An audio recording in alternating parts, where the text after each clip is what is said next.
Bonjour, l'objet du jour est un ordinateur, car nous allons parler de virus informatique. Alors l'histoire du jour se passe dans une filiale d'une entreprise européenne et la maison mère se trouve à plus de 800 km. Nous sommes quelques jours avant Noël, le directeur général est déjà retourné dans le pays de la maison mère et soudain, le directeur informatique qui est encore là pour quelques heures est informé qu'un virus informatique est en train de se propager dans l'ensemble du serveur informatique. Il prend vite l'ampleur du phénomène et il décide de fermer le serveur, d'arrêter le serveur. Avec toutes les conséquences évidemment que cela a à quelques jours de Noël.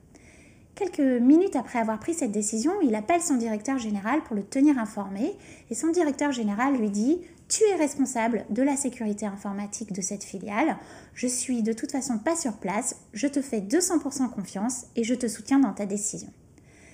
Il raccroche et quelques minutes après, il décide d'appeler le service informatique central de la maison mère pour les tenir au courant. Et là, il doit faire face à un certain nombre de remontrances de la part de ses collègues du central qui lui disent qu'il n'aurait pas dû agir ainsi, qu'il aurait dû faire comme ci, qu'il aurait dû faire comme ça. Alors au bout d'un moment, il leur coupe la parole et il leur dit « Ce coup de fil, c'est juste une information, ce n'est pas pour chercher votre approbation.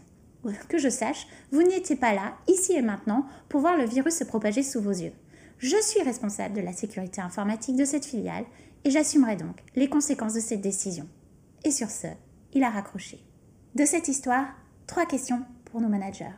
La première question, est-ce qu'il m'arrive parfois de prendre des décisions à mon niveau alors que celles-ci auraient pu être prises par mes collaborateurs?